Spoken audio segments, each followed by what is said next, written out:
Many of you remember the theme, the setting, Wentworth Detention Centre. As soon as I told people at the weekend we've been covering prisoner cell block H on the show on Monday, they said, Bea Smith, top dog. She was played by actress Val Lehman, and the DVD's coming out just in time for Christmas in the UK, so we thought we'd catch up with her for a bit of a reminisce about all things prisoner. So we'll be hearing from the top dog a bit later on in the show. And that means we have to have prison-related tracks. And yes, I will be playing the theme tune to Prisoner Cell Block 8 in full later. So if that was your first thoughts, think again, please. So then, we've already had reminiscences in the studio about Lexi and Chucky. Some of you writing in about the steam press, where it all used to kick off. It was as gripping as Spooks back in the day, say some of you.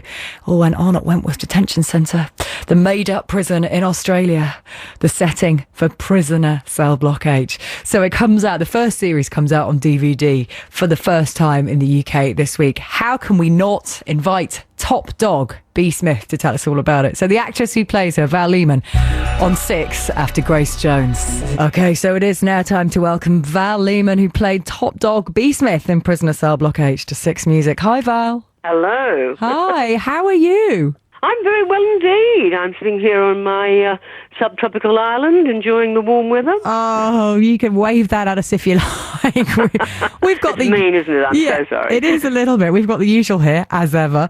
Has the nickname Top Dog ever left you? Does it follow you wherever you go? It does tend to follow me, I have to say. Not that I mind. I mean, one could have worse names. Yes, exactly. Yeah, in a way, it's kind of a compliment. I mean, we are about to get the first 32 episodes on an 8-disc box set in the UK, just in time for Christmas. I can't tell you how many people are excited about this. They just, every time I mention the fact that it's coming and that we've got you on the show, it's like, oh, Bea. So, I mean, was there that excitement at the time, or do you think that it's something that's grown with the show and the popularity of the show? Well, at the time, originally, when I read the first 3 scripts before we actually started shooting, I thought, good Lord, people are going to throw things at me in supermarkets.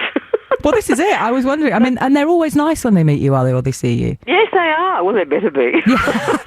Well, this is it. You kind of scare them, almost kind of stare them down. Well, actually, no, they're not really terribly scared of Bea, I don't think. I mean, some people are, but most people adore Bea. They love her because she was the champion of the underdog. She looked after the vulnerable and the less intelligent and those less able to look after themselves, like Doreen and Lizzie. Yeah. And so that's why. I mean, she had a bad habit of actually killing people occasionally, but they always deserved it. And that's your excuse. Well, that's her excuse.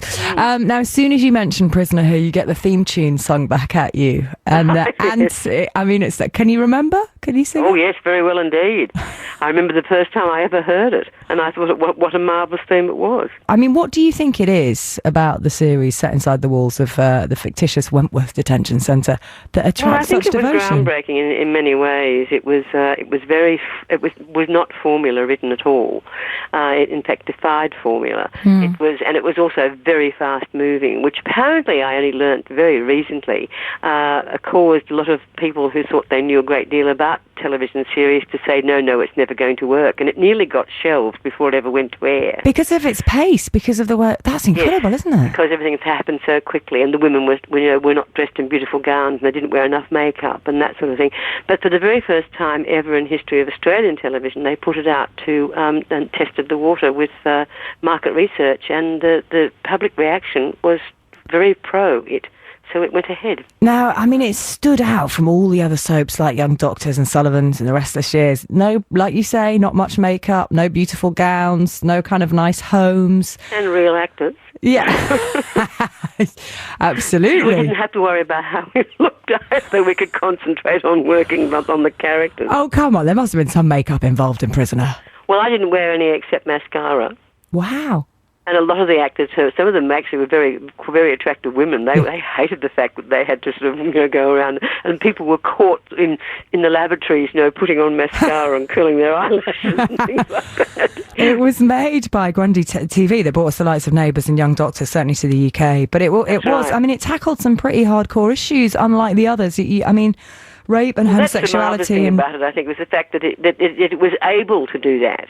because we were women in a prison, we didn't have to pussyfoot around those issues. We could actually discuss them in a very down-to-earth manner. And those issues have never changed. I mean, rape and incest and domestic violence, they're all still there. I mean, do you think that it was the first time as well there'd been a full-on female cast like that? Because really, I mean, you guys were sort of blazing a trail in that way. Well, there was an English show called Within These Walls. This apparently was originally supposed to be sort of similar to that, but it went in a completely different direction. Ah. And I think that was because of the Australianism, the Australian-ness, that's the word I want, of it. It headed in another, and also the fact that the first time I picked up the cast list, I thought, oh gosh, we're all stage actors. Therefore, we were all very much involved in developing character, and we understood each other's working methods. Could you make something like Prisoner these days? Do you think we could kind of recreate that, or? Well, I'm not so sure. I know I certainly was speaking to one of our best ever producer, and that was a man called Ian Bradley, and he is very interested in doing so, but it would be a very different show because the face of our prisons has changed dramatically. A lot of them are now privately owned. I mean, they're privately run. They're not government. That's changed. The drug abuse problem has altered the face of the prisoner as well. Yeah. So the infrastructure's altered and the people inside have altered. Bea was in something like 375 episodes of the 692 that went out eventually. Your favourite memory, if there is one, of your time on the show, or an episode, if you can remember? I think my favourite series of episodes was when Bea had amnesia, but that was it was a selfish thing because it gave me the opportunity of just exploring my character. It was interesting for me to find out what she was like before she was in prison. Val, listen, it's been wonderful to catch up with you about the character of Bea and the Prisoner Cell Block H as we remember it, and it's coming out. We'll be able to get it soon. Like I said, just in time for Christmas. Val Lehman, who was Bea Smith in Prisoner Cell Block H, thank you so much. You're most welcome, thank you. Well, what was it like hearing her again then? She sounded like Bea, didn't she? Was Prisoner Cell Block H your favourite, or was it another? I want your guilty pleasure soaps, please. Thank you to Rick on the text, who said it was Lynn Hamilton who sang the theme to Prisoner. She sounded for all the world like Olivia Newton-John. He says, I loved Young Doctors and Sons and Daughters, own all the DVDs from Australia, including the 692 episodes of Prisoner. Good work, Rick. Listen, hello to you in Sussex and everybody else listening from the Wentworth Forum as well. Afternoon. And Sean says, I've been a massive fan for years. Prisoner, there's still a lot of loyal fans. Can you believe it? Nearly 30 years ago. We were trying to work out when it was first broadcast in the UK, and it must be about... So when are we talking? Early 80s? Possibly. Cult classic, says Sean. I even collected the DVDs all the way from Australia, signed by the lovely Val Lehman.